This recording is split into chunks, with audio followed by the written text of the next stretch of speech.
Hello hi friends, hope आप सभी बहुत ही अच्छे होंगे। Welcome back to my channel.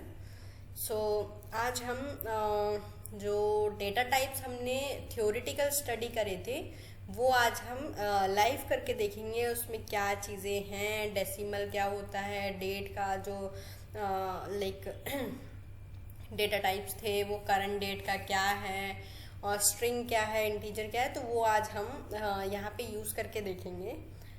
So hope last वाला जो हमने इफ एल्स वाली कंडीशंस करी थी, होप आप सभी को समझ में आ गई होंगी। इफ एल्स वाली जो डिटेल वीडियो है मैं ऑलरेडी बना के डाल चुकी हूँ।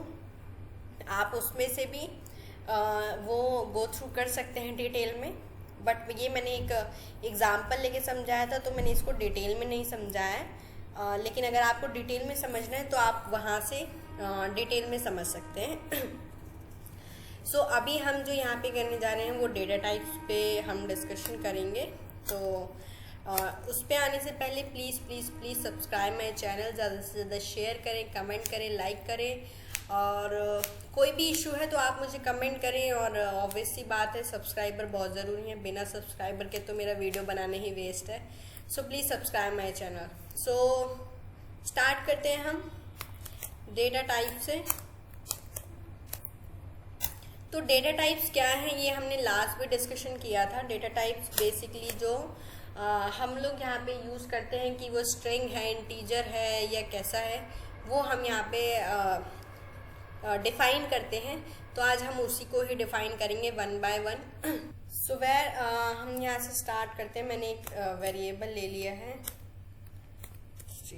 स्ट्रिंग के नाम से इक्वल किया। डबल कोट्स के अंदर हमेशा स्ट्रिंग लिखा जाता है, यानी कि this is a string semicolon. Then हम ले लेते हैं वेर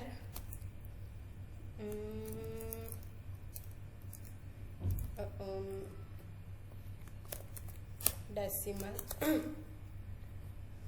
सो बेसिकली अभी हम पहले स्ट्रिंग की बात कर लेते हैं। स्ट्रिंग में क्या होता है, हम स्ट्रिंग के अंदर हमेशा हम स्ट्रिंग डबल कोट्स के अंदर लिखते हैं। डबल कोट्स के अंदर जो भी कैरेक्टर लिखा गया होगा हम उसको एज ए स्ट्रिंग ही कंसीडर करते हैं। अगर मैं इसके अंदर कोई नंबर भी लिख दूं तो वो एज ए स्ट्रिंग ही मेरे लिए कैलकुलेट होगी। तो अगर मैंने डबल कोट्स के अंदर कुछ भी लिखा है तो वो मेरे लिए एक स्ट्रिंग ही कहलाएगी। अब हमने डेसिमल लिया है, जैसे डेसिमल मेरा हो सकता है 0.99 ले सकती हूँ मैं। और हम ले लेते हैं एक वेर नंबर। तो नंबर ले लिया है मैंने, 5 ले लेते हैं। हाँ, तो अभी यहाँ पे क्या है, मैंने डेसिमल लिया है। डेसिमल यानी कि पॉइंट वाली वैल्यू आ गई है मेरी। तो ये 1 पूरा नहीं है, 0.99 करके है वैल्यू। तो ये मेरी डेसिमल हो गई। अब ये मैंने एक नंबर लिया, यानी कि ये फिक्स नंबर है, इसमें ना कोई पॉइंट की वैल्यू है ना कुछ है। तो ये एक इंटीजर हम जिसे कहते हैं, ये एक इंटीजर वैल्यू है जो डेसिमल और मेरी क्या बोलते हैं नंबर वैल्यू है। तो ये नंबर है, लेकिन नंबर क्या है, मेरे डेसिमल फॉर्मेट में भी हो सकते हैं, क्योंकि एक डेसिमल के लगने के बाद उस नंबर का व्यू चेंज हो जाता है, यानी कि वो कैलकुलेशन चेंज हो जाती है। तो अगर मुझे नंबर लेना है तो मैं एक फिक्स नंबर लेती हूँ। फिर एक हम यहाँ पे वेरिएबल लेते हैं वेर डेट के नाम से equal Zoho dot current date. So Zoho dot current date मेरा क्या है, एक डेट वेरिएबल है, मतलब डेट फील्ड है। करंट डेट का मतलब ये है जोहो के अंदर कि वो आपको उसी दिन की डेट उठा के देता है।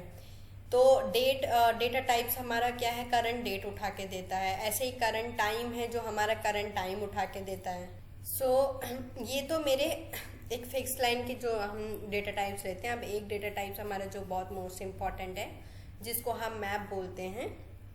तो मैं यहाँ पे एक मैप बना देती हूँ कि मैप के नाम से।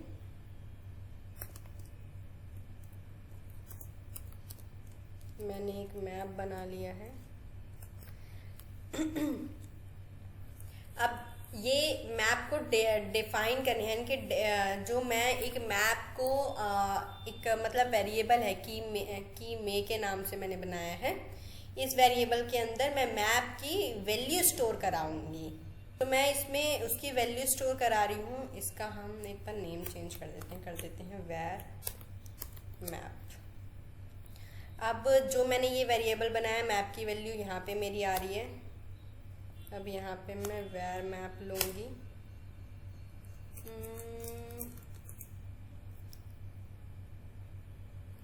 Dot put.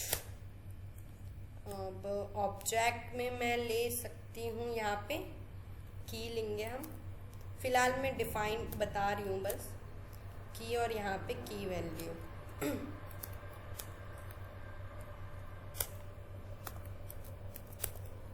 यहाँ की वैल्यू आती है। तो इस तरीके से मेरा मैप बनता है, और ऐसे ही हम मैप डिफाइन करते हैं, की के अंदर की वैल्यू आती है। तो इस तरीके से हम यहाँ पे हमारी की या वैल्यू लिख लेते हैं हम, यहाँ की होती है, यहाँ उसकी वैल्यू आती है। इस तरीके से हम मैप को डिफाइन करते हैं। इसको मैं थोड़ा सेपरेट कर देती हूँ। ये डेटा टाइप्स हो गए, इफ एल्स हो गया,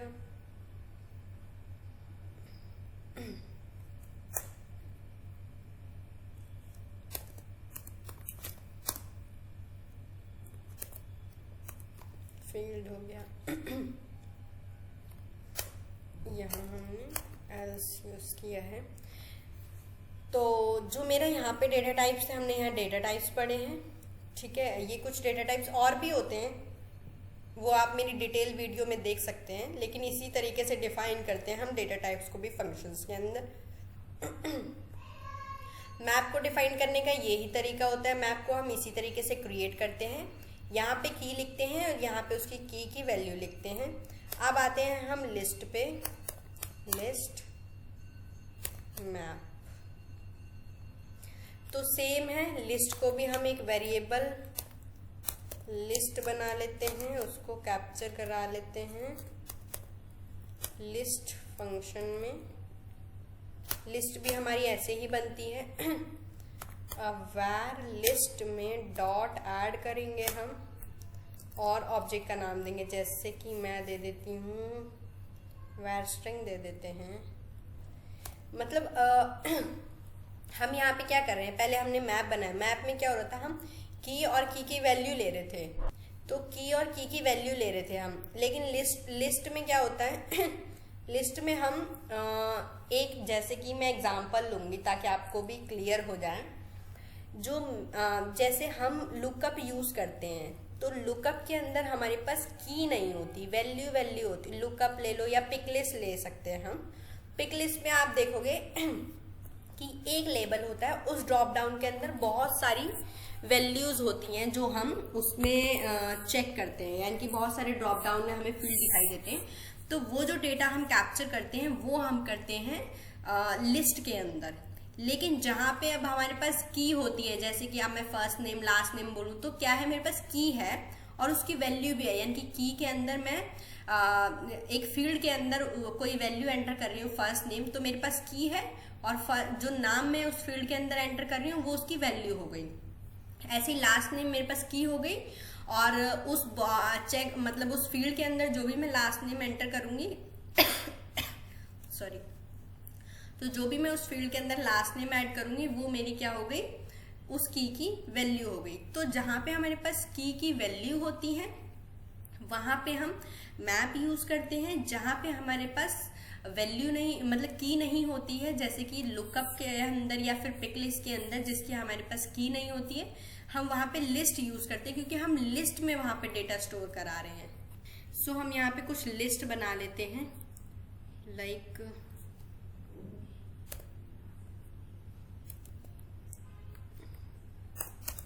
I am string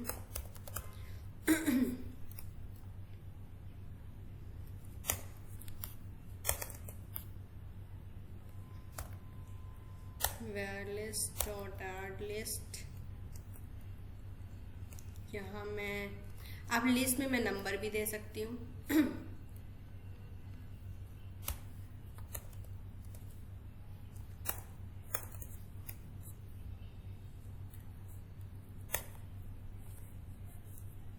ये इंडेक्स डिफाइन करने का तरीका है, मैं अभी एक्सप्लेन करूंगी। वेयर लिस्ट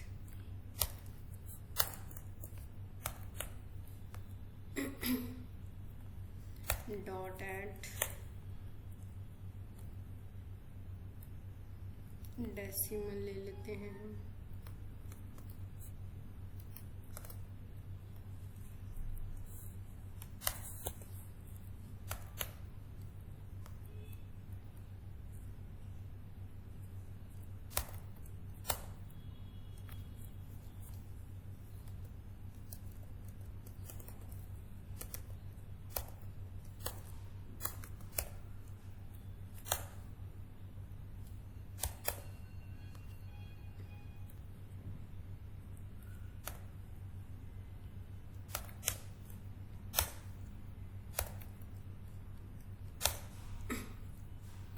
अब मेरा लास्ट है, यहाँ पे मैं इस मैप को भी ऐड कर दे रही हूँ। सो अब मेरे पास जैसे कि मैंने ये डबल कोट्स में दिया है, यानी कि ये एक स्ट्रिंग है, सिंगल वर्ड दिया है यानी कि एक नंबर है, इसको चलो मैं 5 भी कर देती हूँ ताकि ऊपर से हिंट रहे। 0.99 दिया है मैंने, डेसिमल है। इसके बाद जो करंट डेट दिया है यानी कि डेटा टाइप्स है। मैप दिया है यानी कि एक मैप बना हुआ है। सो ये एक मेरी लिस्ट क्रिएट हो गई है। अब मैं इस लिस्ट को अपडेट कराना चाहूँ तो मैं इस लिस्ट को अपडेट कैसे करूँ या किस तरीके से मैं इसमें आगे मूव ऑन करूँगी। तो ये एक मेरा मैंने मैप बनाया है, एक लिस्ट बनाई है, मैं सारे डेटा टाइप्स एक्सप्लेन कर रही हूँ। तो अभी हम लिस्ट इस तरीके से डिफाइन करते हैं, लिस्ट के अंदर इस तरीके से वैल्यू आती हैं। आगे देखते हैं। अब आते हैं हम फॉर लूप के अंदर। तो फॉर ईच लूप, तो लूपिंग में क्या होता है, तो सिंपल है, फॉर ईच लूप लगाया मैंने। एक वेरिएबल ले लेती हूँ आइटम एस ले लिया, कलेक्शन देखिए अब मुझे यहाँ पे एक कलेक्शन लेनी होगी तो मैं कोई भी एक कलेक्शन ले सकती हूँ। अब फॉर ईच लूप, पहली चीज कि हम फॉर ईच लूप क्यों यूज करते हैं, क्या है मतलब रीजन क्या है। फॉर जब भी हम कोई कंडीशंस देते हैं किसी भी क्राइटेरिया में, जैसे कि मैंने यहाँ पे एक कंडीशन लगाई थी तो मैंने इफ एल्स वाली क्यों लगाई थी, या तो ऐसा होगा या ऐसा होगा, तो उस वाले केस में लगाई थी। अगर ऐसा होगा तो ये प्रिंट होगा और अगर ऐसा नहीं होता है तो ये प्रिंट होगा, यानी कि ट्रू फॉल्स वाली कंडीशन थी। लेकिन फॉर ईच वाली कंडीशन कब लगती है, जैसे कि हम सब फॉर्म में कहें, हमें बार बार डेटा या अगर मैं डेल्यूज की लैंग्वेज में बोलूँ तो उसको हम आइट्रेशन बोलते हैं, कि मैं किसी और का डेटा मतलब किसी कंडीशन के थ्रू आइट्रेट करवा रहा ही मेरा फॉर ईच लूप का काम होता है। सो अब हम यहाँ पे देख लेते हैं। मैं यहाँ पे आइटम लिया है मैंने, अब मैं ये लिस्ट ले लेती हूँ क्योंकि मैंने ऑलरेडी ऊपर बनाई है। यहाँ मैं नंबर इक्वल्स टू 0 ही ले लेती हूँ। ठीक है, अब मैंने ये काम यहाँ पे क्या किया है, पहली चीज ये मेरा एक वेरिएबल है आइटम के नाम से, आइटम्स कह सकते हैं या फिर कुछ भी कह सकते हैं। ठीक है, मैंने ये वेरिएबल लिया है। अब ये जो वेर लिस्ट मैंने यहाँ पे ली हुई है, ये मैंने एक लिस्ट बनाई हुई थी यहाँ पे, तो मैं ये वाली लिस्ट को लूपिंग में चला रही हूँ और मैंने एक नंबर यहाँ पे इक्वल्स टू 0 डिफाइन किया है। तो अब इस नंबर का क्या काम है वो हम इस कंडीशन के अंदर आने के बाद देखेंगे। सो अब हम इसके अंदर आ जाते हैं। नंबर इक्वल्स टू नंबर, ये मैं एक ये नंबर लूंगी, नंबर +1 इन्फो करा लेते हैं नंबर को। अब हम टेस्ट करके देखते हैं। बहुत देर से हमने फंक्शन को एग्जीक्यूट भी नहीं किया है, तो एग्जीक्यूट करते हैं, सेव इट। सी T11 ये मेरा ऊपर वाला इन्फो आ रहा है, तो ठीक है अभी हम उसे स्किप करते हैं। तो जो ये मेरी एक ही लिस्ट है, इसमें इन्होंने क्या दिया है 1 1 1 1 1 2 3 4 5 5 बार इसने 1 1 दिया, यानी कि 1 2 3 4 5। तो मेरे जो उसके अंदर वैल्यू है वो 5 है। अभी इसमें प्रॉब्लम क्या हुई है वो भी आते हैं ये, अब देखते हैं।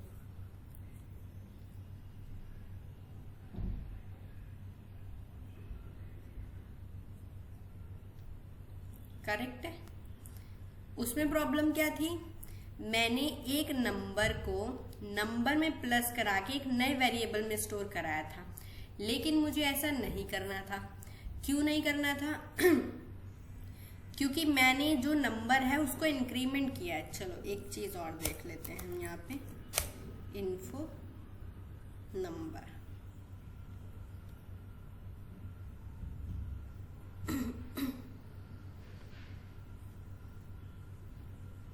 तो मेरे पास 1 5 2 3 4 5 ये पहला है, इसमें 5 इसका वैल्यू पड़ी है यानी कि नंबर है।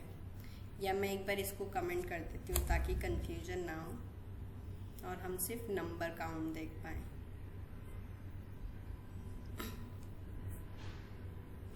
1 2 3 4 5 डेटा है मेरे पास, 1 2 3 4 5। लिस्ट के अंदर 5 टाइप के डेटा टाइप्स हैं, यानी कि 5 डेटा हैं। 5 का काउंट इसने दे दिया है। और अगर मैं इसको इन्फो कर हटाती हूँ और 5 में आइटम क्या क्या है वो आइटम दिखा देगा अब ये। तो अभी ये क्लियर हो जाना चाहिए कि फॉर ईच में हमने क्या करा है, ये मैंने करवा दिया है। 5 मेरे डेटा दिखा रहा है। पहला स्ट्रिंग है, नंबर है, डेसिमल है, डेट है और मेरी की वैल्यू मैप है। तो अभी मोस्टली हमारे साथ सिनेरियो क्या होता है, हम एक मैप बनाते हैं, यानी कि हम एक डेटा फैच करते हैं, ठीक है। इस डेटा को हम एक जगह स्टोर कराते हैं, यानी कि आईडी के थ्रू मैंने सारा डेटा गेट किया, उसको मैं एक मैप के अंदर या एक लिस्ट के अंदर स्टोर कराती हूँ, की और की वैल्यू के अंदर मैप कराती हूँ। मैप कराने के बाद मैं उसको पुट करा सकती हूँ या फिर लिस्ट फॉर्मेट में है तो मैं ऐड करा सकती हूँ। उसको कराने के बाद मैं एक बार फॉर ईच लूप के अंदर, यानी कि अगर मैं इस मैप को फॉर ईच लूप के अंदर भी चला सकती हूँ, क्योंकि जब हम सब फॉर्म की बात करते हैं तो हम फॉर ईच के अंदर आ जाते हैं, क्योंकि एक फॉर्म के अंदर एक कंडीशन ट्रिगर हो रही है और उसके अंदर फिर डेटा कॉल हो रहा है, यानी कि एक लिस्ट है उसके अंदर मैप बन रहा है, यानी कि वो सिचुएशन पे डिपेंड करता है। देखो कैसे कैसे हम करते हैं। मैं अभी इसको कॉम्प्लिकेशन नहीं देना चाहती हूँ, क्योंकि फिर डाउट हो जाएगा तो कोई फायदा नहीं है। इतना समझ में आया वो भी नहीं आएगा। तो अभी हम सिंपल वे में जैसे चल रहे हैं वैसे चलते हैं। तो यहाँ मेरा फॉर ईच लूप हुआ। फॉर ईच लूप होपफुली समझ में आ गया होगा। सो आज हम यहीं तक करते हैं। फॉर ईच लूप हमने पढ़ लिया, मैप पढ़ लिया, लिस्ट पढ़ लिया और डेटा टाइप्स पढ़ लिए। इसके अलावा अभी मैं मैप और लिस्ट के अंदर कोई एक्सप्लेनेशन मेरी पेंडिंग नहीं है। होपफुली आपको यहाँ से सारी चीज़ें क्लियर हो गई हों कि लिस्ट क्या है, मैप क्या है, दोनों में डिफरेंस क्या है और फॉर ईच लूप कैसे यूज़ करते हैं, क्या रहता है। तो जिनको भी ये डाउट था फॉर ईच लूप और मैप का, लिस्ट का कैसे काम करती है, होपफुली इस वीडियो से अभी क्लियर हो गया होगा। क्योंकि मैंने ये क्योंकि मैंने बहुत छोटे में ही डिफाइन किया हुआ है, क्योंकि मेरे पास अभी तक कोई ऑप्शन नहीं था, इसलिए मैंने उसको होल्ड किया हुआ था कि मैं किस एग्जाम्पल से आपको डिफाइन करूं। इसलिए मैंने ये एक एग्जाम्पल के तौर पे ही मैं शुरू से सारा कोड लेके चल रही हूँ। मैंने कुछ भी नहीं हटाया है, जो भी मैंने वीडियो बनाई है। आप चाहें तो इस वीडियो से ही देख सकते हैं, नहीं तो आपको प्रीवियस वीडियो में इसकी एक्सप्लेनेशन भी मिल जाएगी। बाकी आप कोडिंग करते रहिए, उससे ज़्यादा हेल्पफुल और कुछ नहीं हो सकता, क्योंकि जितना आप करोगे उतना आपको क्लियर होगा। आज के लिए इतना ही, फिर मिलते हैं नेक्स्ट वीडियो में। और प्लीज़ जाने से पहले प्लीज़ सब्सक्राइब माय चैनल, क्योंकि सब्सक्राइबर बहुत ज़रूरी है। अगर आप सब्सक्राइब नहीं करेंगे तो मुझे मोटिवेशन नहीं मिलेगी, तो मैं अभी वीडियोज़ नहीं बना पाऊँगी। सो आज के लिए इतना ही, मिलते हैं नेक्स्ट वीडियो में। Thank you so much, bye bye guys.